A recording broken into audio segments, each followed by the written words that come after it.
The rosary bead snapped. Amara Okonkwo's fingers crushed the wooden prayer beads as the last assassin's body hit the marble floor of the Busan penthouse. Blood pooled around her boots. 18 men. 18 of Asia's deadliest killers lay unconscious or groaning in pain around her. The pre-dawn light filtered through shattered windows, casting long shadows across the carnage. She wiped blood from her knuckles and checked her watch. 5:47 a.m. The whole thing had taken 4 hours. God, forgive me, she whispered. Her shoulder throbbed where a blade had caught her. Her ribs ached. But she was alive. More importantly, the man locked in the panic room 3 floors below was alive. That's all that mattered. But before we get to how a 36-year-old woman from Enugu, Nigeria ended up as the only thing standing between Korea's most powerful crime boss and certain death, let me take you back 3 weeks. Because this story? It starts with desperation. Have you ever been so desperate that you'd trust a complete stranger with your life? Drop a comment below and let me know. And if you're loving this story already, smash that like button and subscribe because what happens next will blow your mind. 3 weeks earlier, Busan's Haeundae district buzzed with its usual chaos. Neon lights reflected off rain-soaked streets. Luxury cars navigated between food vendors and businessmen stumbling out of noribangs. But in a private room at the top of the Crimson Tower, the most powerful man in South Korea's underworld was having the worst week of his life. Kwon Tae-young sat behind his desk, staring at crime scene photos. 6 bodies. 6 of his best men, the elite warring unit, found dead in a shipping container at the port. Each one had been a martial arts expert. Each one trained to kill. Each one murdered with surgical precision. We have a problem, said Ha Ji-woo, his advisor of 15 years. She was 45, sharp as a knife, and the only person Tae-young trusted completely. She slid another folder across the desk. The Golden Lotus Collective. All 5 rival syndicates have formed an alliance. They're coming for you. Tae-young was 48 years old. He'd built the Crimson Tiger Syndicate from nothing after his father was murdered by corporate criminals when Tae-young was 19. He controlled shipping, real estate, entertainment. On paper, he was a legitimate businessman. In reality, he was the Shadow King of Busan. But shadows can be swallowed by darker shadows. How long do I have? He asked. Days. Maybe less. Ji-woo pulled out her phone, showed him surveillance footage. They tried to kidnap Suya yesterday. Tae-young's blood ran cold. Suya, his 17-year-old daughter. The only pure thing in his corrupted world. He watched the footage of men in black attempting to grab her outside her school. Campus security had intervened just in time. Where is she now? Safe house in Gwangali. For guards. Not enough. Tae-young stood, walked to the floor-to-ceiling windows overlooking Busan's glittering skyline. If they got to the warring unit, they'll get to anyone we have. That's why I have a suggestion. Ji-woo opened her laptop, pulled up a file. Her name is Amara Okonkwo. Nigerian-American. Former CIA's Special Activities Division. She runs a private security firm in New York. Her record is perfect. In 5 years of operation, she hasn't lost a single client. A foreigner? A woman. Park Min-soo, Tae-young's chief enforcer, spat from his position by the door. He was 38, built like a tank, and had been with Tae-young since the beginning. Boss, this is insulting. We have men. Dead men. Ji-woo cut him off. All our men are either dead or compromised. We need someone from outside our world. Someone the Golden Lotus doesn't know. Someone they can't predict. Tae-young studied the file. Amara's photo showed a woman with intelligent eyes and an athletic build. Her resume was impressive. Delta Force before CIA, fluent in 6 languages. Expert in 17 different combat systems. Hostage rescue specialist. What's her success rate? He asked. 100%. She's never lost a client. Everyone has a price. What's hers? $8 million. 1 month of protection. Min-soo laughed. That's insane. We could hire 20 men for that. 20 dead men, Ji-woo said coldly. I've done my research. She's called the saint in certain circles. Want to know why? Because she only takes jobs where she believes she can make a difference. The money she earns? She builds schools in Nigeria. She's not just good at her job. She's incorruptible. Tae-young was quiet for a long moment. Outside, Busan lived and breathed, unaware that its underworld was about to explode into war. He thought of Suya. Of her smile. Of the way she still hugged him goodnight despite knowing what he was. Contact her, he said. Offer her 10 million. Tell her I need a miracle. Halfway across the world, in a small church in Brooklyn, New York, Amara Okonkwo was praying when her phone vibrated. Sunday service had just ended. Her father, Pastor Emmanuel Okonkwo, was shaking hands with parishioners by the door. The late morning sun streamed through stained glass windows, painting rainbow patterns across wooden pews. Amara looked at the encrypted message. Unknown number. She almost deleted it. Then she saw the amount. $10 million. She stepped outside into the cold February air and called her business partner. Marcus Williams answered on the first ring. Tell me you're not considering it. Marcus was 40, ex-Delta Force, and had saved Amara's life twice during their CIA days. When she'd started her security firm 3 years ago, he'd been her first call. They'd been through hell together. He knew her better than anyone. 10 million, Marcus. That's 3 schools. Maybe 4. That's blood money, Amara. Look at the file they sent. Korean mob boss. The man's got more enemies than a politician. This isn't protecting some executive from corporate espionage. This is war. Amara leaned against the church's brick wall, watching her father through the window. Pastor Emmanuel had fled Nigeria during the Biafran War as a child. He'd built this church with his bare hands, served this community for 30 years. He'd raised Amara alone after her mother died, taught her that faith without action was dead. You remember what you told me when I left the CIA? She asked Marcus. That you were making a mistake. After that, you said if I was going to do this, do it for the right reasons. Every dollar I make goes home. Last month, we opened that school in Enugu. 200 kids who wouldn't have had a chance. How many more could we save with 10 million? Marcus was quiet. Then, when do we leave? We don't. I work alone on this one. If it goes bad, I'm not taking you down with me. Amara. I'll call you every day. If I miss a check-in, you know what to do. She hung up before he could argue. The encrypted message had included a video call link. Amara clicked it. A woman's face appeared on screen. Sharp features, calculating eyes. Ha Jiwoo. Miss Okonkwo. Thank you for responding. I haven't accepted yet. Tell me why a man like Kwon Tae-young needs someone like me.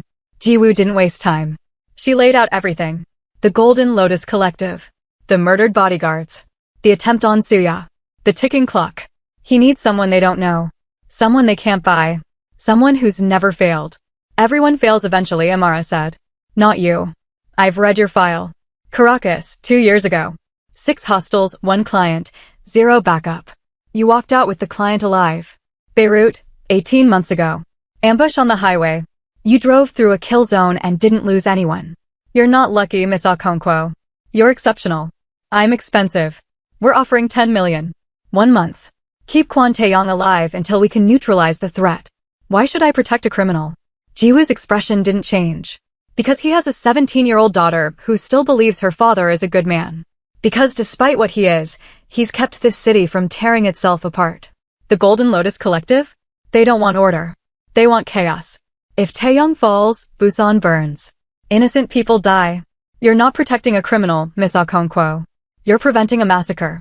Amara thought of her father. Of the schools. Of the 200 kids in Enugu who now had a future. I accept. But I have conditions. I work my way. Full access to everything. No secrets. If I say move, you move. If I say someone's compromised, they're out. No arguments. And I want half up front. Agreed. There's a private jet waiting for you at Teterboro. Can you be ready in 4 hours? Amara checked her watch. It was just past noon. 3 hours. She went back inside the church. Her father was putting away hymnals. He looked up, saw her face, and knew. You're leaving. I have a job, Papa. Pastor Emmanuel nodded slowly. He was 72 now, his hair completely gray, but his eyes were still sharp. Dangerous. They all are. He pulled her into a hug. Your mother, God rest her soul, she was the bravest woman I knew. You have her fire. But fire can burn or it can light the way.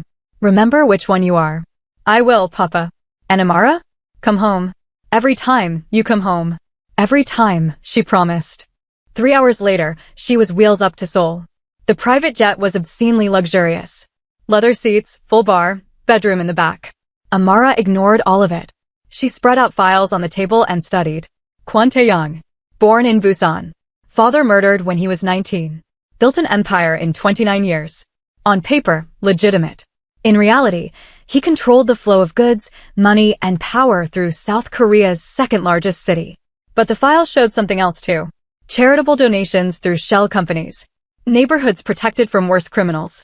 A code of conduct his people followed. He wasn't just a gangster. He was complicated. The Golden Lotus Collective was less complicated. 5 syndicates, each vicious, each hungry. The Kim family from Seoul. The Nakamura-gumi, Japanese Yakuza with operations in Busan. The Taiwanese Red Bamboo Gang. The Vietnamese Born to Kill crew. And the local Busan gang, the Iron Dragons, who'd been at war with Taeyong for a decade. Together, they were unstoppable. Separately, Taeyong had kept them in check. United, they'd crush him. The question was, why now? What had changed? Amara made notes. Studied faces. Memorized names. When the flight attendant offered her food, she accepted. She'd learned long ago to eat when she could. Sleep when she could. In her line of work, you never knew when the next chance would come.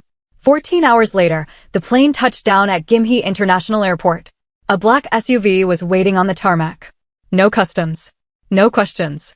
Just a driver who bowed slightly and opened the door. They drove through Busan at midnight. The city was alive.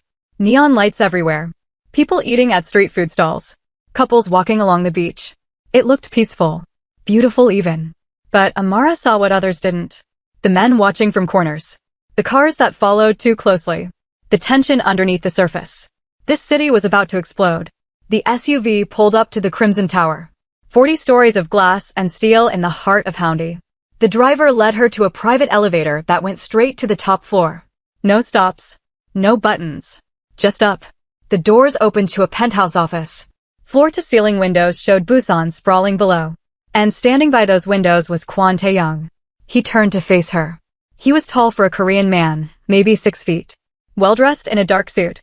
His face was harder than his photo suggested. This was a man who'd seen violence. Who'd dealt it out. Miss Okonkwo. Thank you for coming. His English was perfect, barely accented. Amara walked in, scanned the room in 2 seconds. 3 exits, including the elevator. Hajiwoo standing by the desk. Park Min-soo by the door, hand near his weapon. Mr. Kwon. Before we begin, I need to establish something. I don't work for criminals. I work for people who need protection. The moment you become the threat, I'm gone. Understood. Min-soo bristled, stepped forward. You dare. Taeyong raised a hand. Min-soo stopped. Understood, Taeyong said. I appreciate your honesty. It's refreshing. Good. Now show me everything. Security footage. Personnel files. Financial records. Communication logs. Everything. That will take days too. Then we start now. Because somewhere in your organization, Mr. Kwon is a traitor. Someone told the Golden Lotus exactly where your warring unit would be. Someone gave them access. Until I find that person, you're not safe. Your daughter's not safe. Nobody is. The room went silent. Ji-woo and Min-soo exchanged glances. Taeyong stared at Amara for a long moment. Then he smiled. It wasn't a happy smile. It was the smile of a man who'd just realized he might actually survive. Ji-woo, give her everything. Miss Okonkwo, you have full access. Whatever you need. Amara spent the next 48 hours living in that penthouse office. She barely slept.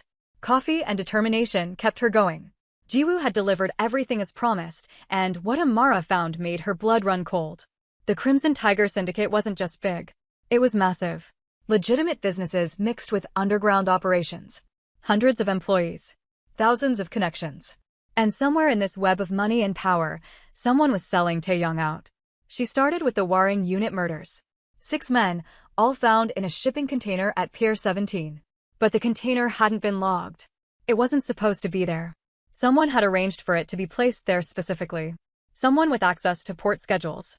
Amara cross-referenced personnel. 43 people had access to those schedules. She narrowed it down by checking who was on duty that night. 12 people. She ran background checks on all 12. Financial records. Phone logs. Travel history. 3 names stood out. Choi Hyun-woo, 28, tech specialist. Smart kid from Seoul National University. But his bank account showed deposits that didn't match his salary. Small amounts. Easy to miss. But consistent. Lee Sung-min, 35, logistics coordinator. Divorced. 2 kids. Gambling debts up to his eyeballs. Desperate men did desperate things. And Park Min-soo, Taeyong's right hand. The one man who'd been with him from the beginning. The one man who'd know everything. Amara sat back, rubbed her eyes.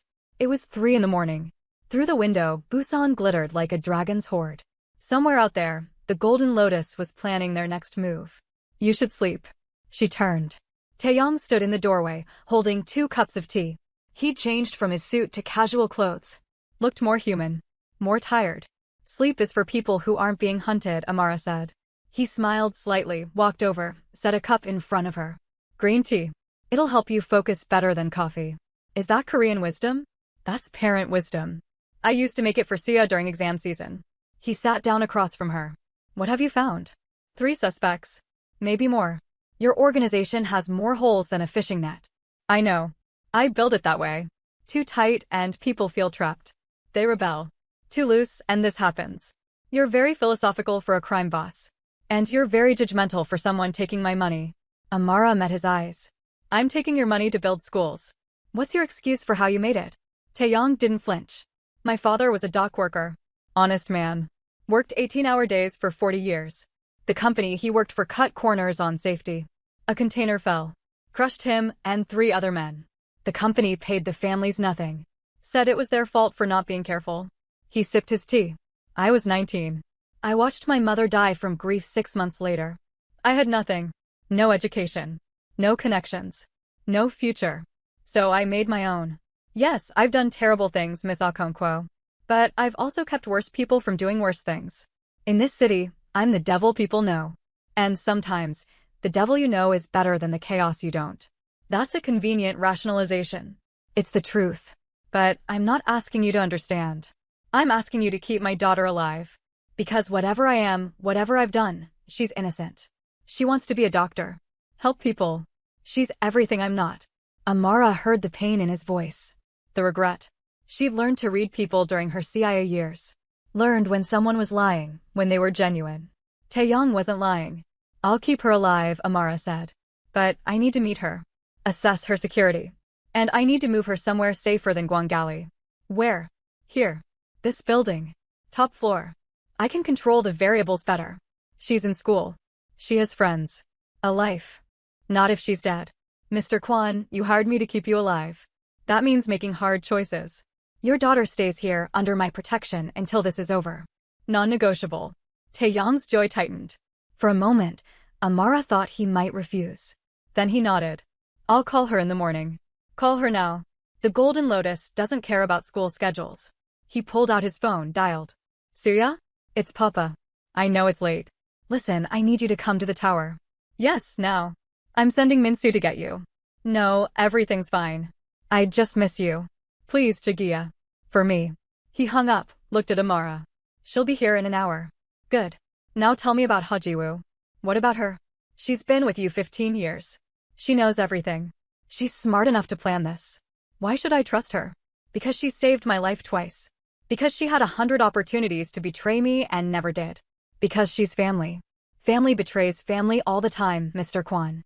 It's usually the ones closest to us who hurt us worst. Taeyong stood up, anger flashing in his eyes. Jiwoo is not your suspect. Focus on the others. Everyone's a suspect until they're not. That's how I keep my clients alive. They stared at each other. The tension crackled. Then Taeyong's phone rang. He answered, listened, his face going pale. When? Where? Is anyone hurt? He hung up. There's been an attack. The safe house in Gwangali. For guards, all dead. They were looking for Suya. Good thing I had you call her, Amara said. That's not a coincidence. Someone knew she was there. Someone in this building told them. That's impossible. Only 5 people knew that location. Then one of those 5 is your traitor. Who knew? Myself. Jiwoo. Minsu. My driver, Kong. And my accountant, Mr. Lim. Amara was already pulling up files. Your driver just saved us time. Get Minsu back here. Now. And lock down this building. Nobody in or out without my clearance. Taeyong made calls. Amara worked. Kong, the driver. 55 years old.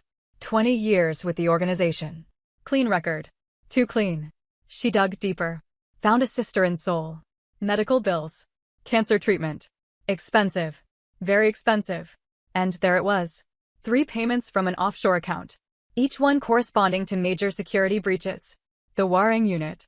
2 other incidents. And tonight. I found him, Amara said. Your driver. Someone's paying for his sister's treatment in exchange for information. Taeyong's face went dark. Kong? He's been with me for 20 years. which is why they targeted him. They knew you'd trust him. Where is he now? He took Minsu to get Suya. Amara's blood went cold. Call Minsu. Now. Taeyong dialed. It rang. And rang. No answer. We need to go, Amara said, standing. We need to go right now. They rushed to the elevator. Jiwoo appeared from her office. What's happening? Kang's compromised. He's with Minsu and Suya. Jiwoo's face went white. I'm coming with you. They took the elevator down. Amara's mind raced. If Kang was the leak, he'd known they were onto him. He'd known Suya was being moved. Which meant this wasn't just extraction. This was an ambush. The elevator opened to the garage. Amara stepped out first, scanning. 3 SUVs. Empty garage. Too quiet. Something's wrong, she said. Then headlights blazed from the shadows. An engine roared. A black van came screaming toward them. Amara shoved Taeyong and Jiwoo back into the elevator, hit the button. The doors started closing. The van screeched to a stop. Doors flew open. 6 men in black, weapons drawn. The elevator doors closed. Bullets sparked off the steel. They're in the building, Taeyong said. They're in my building. Where's your panic room? Amara asked. 35th floor. Executive suite. That's where we're going. Jiwoo, call every security asset you have. Get them here. Now. The elevator climbed. Amara's mind worked. 6 men in the garage. How many more in the building? This wasn't a small operation. This was a full assault. The doors opened on the 35th floor. Empty hallway. Too empty. Amara pulled Taeyong back. Wait. She picked up a pen from the elevator, tossed it into the hallway. Gunfire erupted from both ends. The pen exploded into fragments. They're boxing us in, Amara said. She hit the button for the 40th floor. Change of plans. We're going up. There's nothing up there but my office. Exactly. Defensible position. Limited access. We hold there until help arrives. The elevator climbed. Amara pulled out her phone, called Marcus. I'm blown, she said when he answered. Multiple hostiles. Client's daughter is missing. I need you to track a phone. She rattled off Minsu's number. Find her, Marcus. Find her now. On it. Amara, how bad is this? Bad enough that I might not make tomorrow's check-in. If that happens, it won't. You're the saint, remember? You don't fail. The elevator doors opened. They ran to Taeyong's office. Amara locked the door, pushed furniture against it. She checked the windows. 40 stories up. No way down except the elevator. They were trapped. Taeyong's phone rang. He answered, put it on speaker. Mr. Kwon. The voice was cold, mechanical. We have your daughter. We have your enforcer. You have 1 hour to come down alone. If you don't, we start sending pieces of her back to you. The line went dead. Taeyong's hand shook. His face had gone ghost white. Suya. Don't, Amara said. Don't fall apart. Not now. They want you emotional. They want you making mistakes. They have my daughter. And if you go down there, they'll have you both. Then they'll kill you both anyway. This is a trap, Mr. Kwon. They're counting on you being a father first and a survivor second. What would you have me do? Let them hurt her. Amara's phone buzzed. Marcus. She answered. Got a location. Minsu's phone is at the Pearl Pavilion. Dongbeek Island. That luxury resort that's been closed for renovations. How many exits? 1 bridge connecting to the mainland. It's a kill box, Amara. They chose it for a reason. Send me everything. Blueprints. Satellite imagery. Everything. She hung up, turned to Taeyong. Your daughter's at the Pearl Pavilion. That mean anything to you? His eyes widened. That's my property. I own that resort.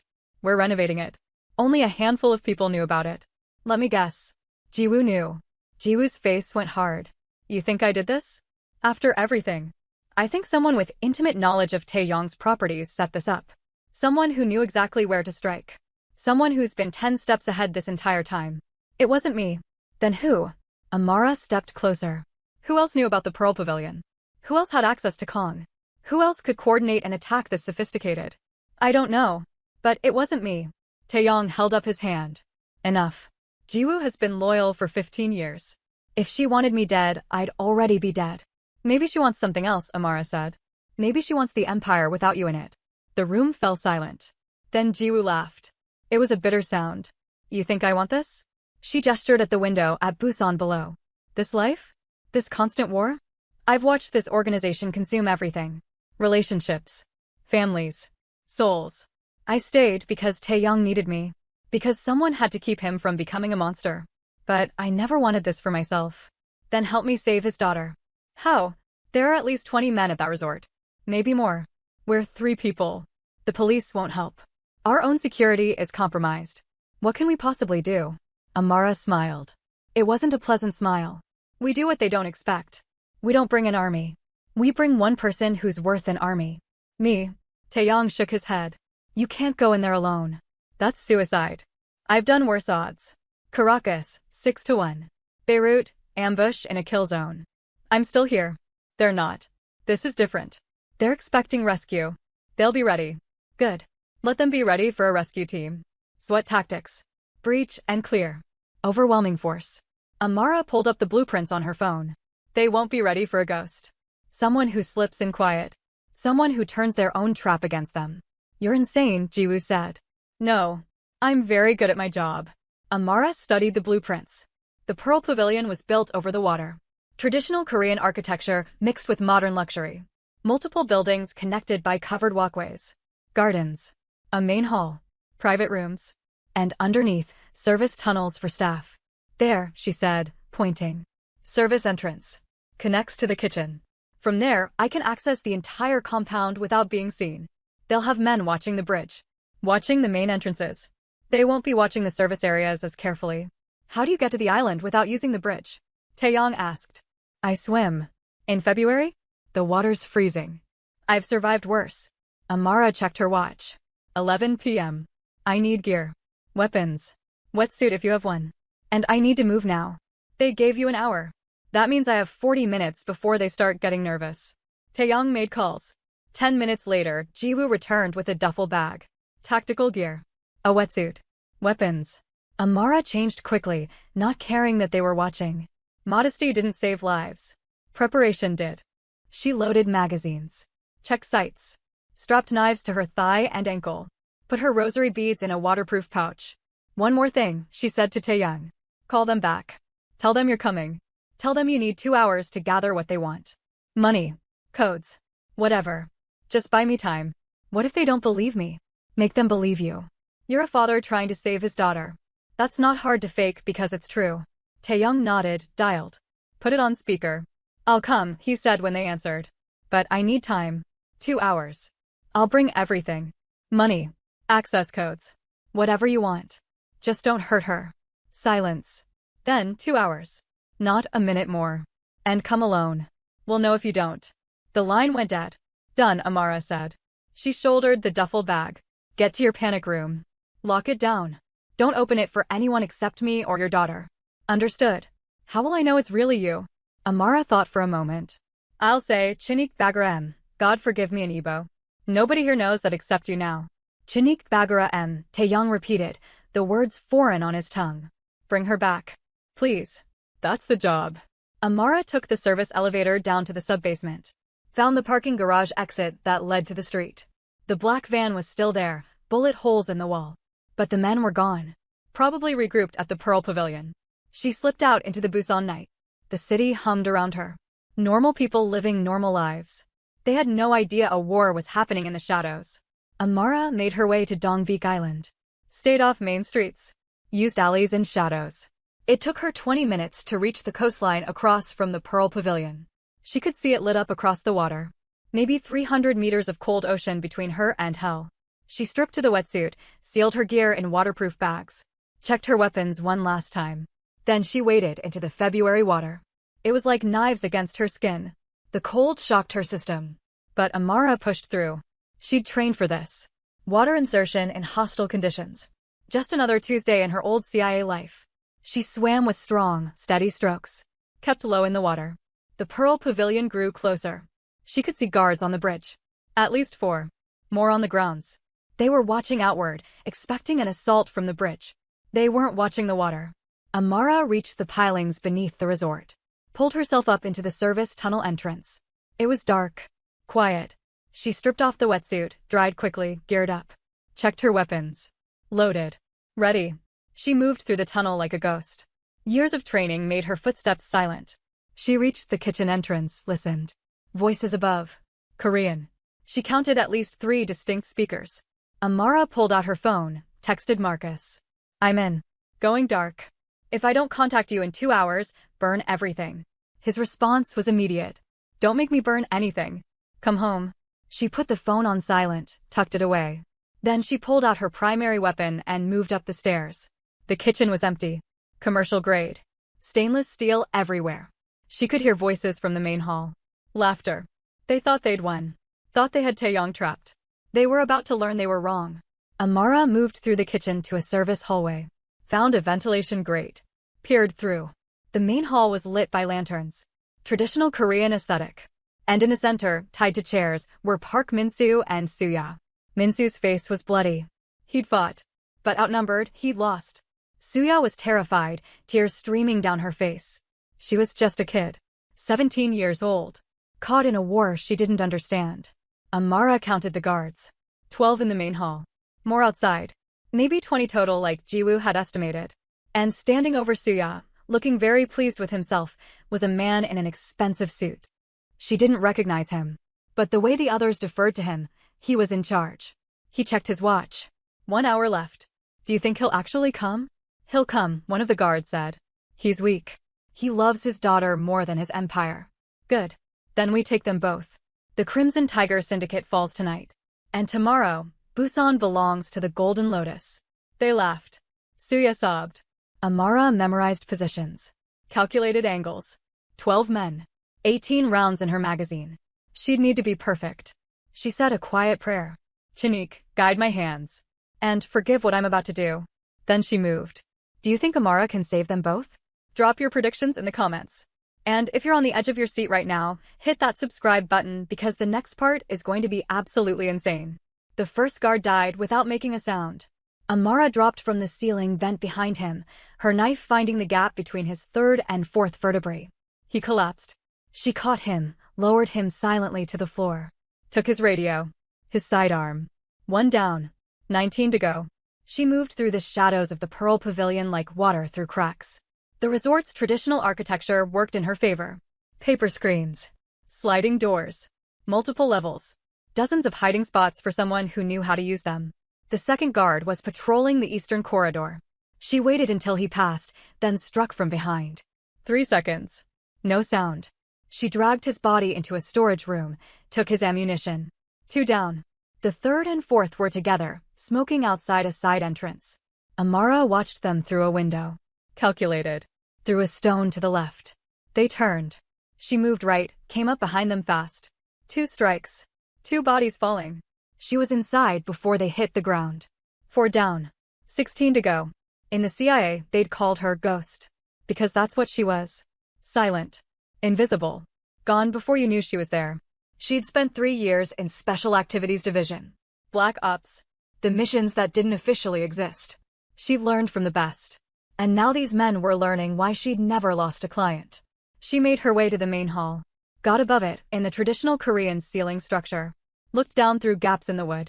The man in the suit was getting impatient. Call Kwan, he ordered. Tell him 30 minutes. I'm tired of waiting. One of the guards dialed. Taeyong's voice came through the speaker. I'm coming. I'm in the car now. Please don't hurt her. 30 minutes, Mr. Kwan. Not 31. And come alone. The guard hung up, looked at his boss. He's scared. This is going to be easy. Nothing is easy until it's done, the boss said. Double the guards on the bridge. I want eyes on every approach. And someone check on the perimeter patrol. They should have reported in by now. A guard left. Came back 2 minutes later concerned. Sir, Chin and Yuki aren't responding. Find them. 3 guards headed out. Amara tracked their movement. They'd find the bodies soon. Then all hell would break loose. She needed to move faster. She dropped from the ceiling into a side room. Surprised 2 guards playing cards. They reached for weapons. Amara was faster. Close quarters. Hand to hand. 15 seconds later, both were unconscious. She used their own zip ties to secure them. 6 down. 14 to go. The guards searching for their missing men were spreading out. Getting nervous. Good. Nervous men made mistakes. Amara picked them off one by one. A strike from the shadows here. An ambush from around a corner there. Each one quick. Efficient. Silent. 10 down. 10 to go. But then her luck ran out. A guard stumbled on one of the bodies. Saw the blood. Shouted. We're under attack. The entire resort erupted. Guards running. Weapons drawn. The element of surprise was gone. The boss in the main hall grabbed Suya, pulled her up, put a gun to her head. Whoever you are, show yourself. Or I put a bullet in her brain right now. Amara cursed silently. She'd been trying to avoid this. Trying to take them all down before they could react. But she was out of time. She stepped out of the shadows into the main hall. 10 guards immediately aimed weapons at her. The boss looked at her surprised. You? A woman? Kwon sent a woman. He didn't send anyone, Amara said calmly. I came on my own. Who are you? Someone who's going to give you one chance to walk away. Let the girl go. Leave. Live to see tomorrow. The boss laughed. So did his men. You're surrounded. Outnumbered. And you're offering me a chance? That's rich. It's your only chance. Take it or don't. Your choice. Kill her, the boss ordered. The guards opened fire. Amara was already moving. She'd calculated the angles before stepping out. Knew exactly where each guard was standing. Knew their positions would create crossfire if they shot at her current position. She dove left, rolled, came up behind a wooden pillar. Bullets tore through the space she'd been. But some of those bullets hit the guards across from them. Friendly fire. Chaos. Amara didn't waste the opportunity. She fired. 2 rounds. 2 guards down. Moved. Fired again. 3 more down. The boss pulled Suya toward the exit, using her as a shield. Fall back. Fall back. The remaining guards tried to retreat. Amara couldn't let them regroup. She pursued. The Pearl Pavilion became a battlefield. Gunfire echoed. Wood splintered. Paper screens shredded. She fought with cold efficiency. Every movement practiced. Every shot counted. These men were good. Professionals. But they weren't good enough. One rushed her with a knife. She disarmed him, used his momentum against him, sent him through a paper screen. Another tried to flank her. She caught him in a crossfire position, made him think twice, drove him into a corner where she could neutralize him. 15 down. 5 to go. But those 5 were with the boss. And he still had Suya. Amara pursued them to the main ceremonial hall. The most beautiful room in the resort. Traditional Korean architecture at its finest. Painted screens. Polished wood floors. Lanterns casting warm light. The boss stood in the center, gun pressed against Suya's temple. For guards around him, weapons aimed at Amara. That's far enough, he said. Drop your weapon or she dies. Amara assessed. For guards spread out. No clean shot at the boss without hitting Suya. He'd positioned himself perfectly. You know I can't do that, Amara said. Then she dies. And then you die. All of you. Is that really how you want this to end? I'd rather die than fail. The Golden Lotus demands Kwon's head. If I can't deliver him, I'll deliver his daughters. Suya sobbed. Please. Please, I don't want to die. Amara met the girl's eyes. Saw the terror. The innocence. She thought of her own mother. Dead too young. She thought of her father's words. Fire can burn or light the way. Remember which one you are. I'm going to tell you something, Amara said to the boss. And I want you to really hear me. I was CIA Special Activities Division. Do you know what that means? It means you're trained to kill. No. It means I'm trained to win. No matter the odds. No matter the circumstances. In 5 years of private security, I haven't lost a single client. Not one. Do you know why? Luck. Because I'm willing to do whatever it takes. Whatever it takes. Amara's voice dropped. Became cold as death itself. You hurt that girl, you don't leave this room. None of you do. I will kill you all. And it won't be quick. It won't be merciful. I will make you beg for death long before I grant it. So ask yourself, is your loyalty to the Golden Lotus worth that? The boss's hand trembled slightly. The guards shifted nervously. They'd seen what she'd done to their friends. 15 men down. Taken up by one woman. You're bluffing, the boss said. Am I? Amara raised her weapon. Aimed at his head. Test me. The standoff stretched. Seconds felt like hours. Then, movement from behind the guards. Min-soo, still tied to his chair, had been slowly working his bonds loose. With a roar, he threw himself sideways, slamming into one of the guards. It was the opening Amara needed. She moved. Faster than thought. Shot the first guard in the knee. He went down. The second turned toward her.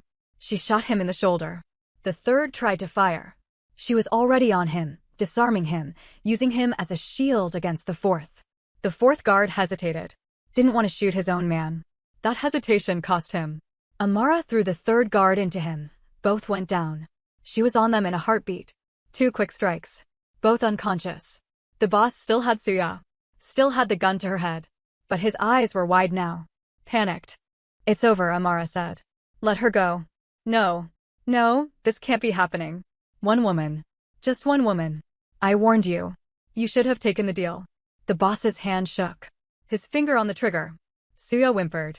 And then a voice came from the entrance. Step away from my daughter. Taeyong stood there, flanked by a dozen armed men. His security team. They'd come after all. The boss looked at him, then at Amara, then at his unconscious guards. He was beaten. He knew it. The Golden Lotus will never stop, he said. You can't fight all of us. Maybe not, Taeyong said. But she can. And right now, that's all that matters. The boss lowered his weapon. Surrendered. His men were secured. Suya ran to her father, sobbing. Taeyong held her, his own tears flowing freely. Amara watched them. Felt the weight of the last few hours settling on her. Her shoulder throbbed. Her ribs ached. She was exhausted. But alive. And so was Suya. Mission accomplished. What do you think happens next? Is the Golden Lotus really finished? Drop your theories below. The authorities arrived 20 minutes later. But not regular police. These were special investigators. The kind who handled organized crime. The kind who'd been building cases against the Golden Lotus for years. Turned out, Taeyong had made a deal. Immunity in exchange for testimony. Everything he knew about the collective. Every name. Every operation. Every dirty secret. He was burning it all down. You're going legitimate, Amara said as they watched the investigators process the scene. I'm trying to, Taeyong replied. He hadn't let go of Suya since the rescue. Kept her close. Safe. For her. She deserves a father she can be proud of. It won't be easy. People you know will go to prison.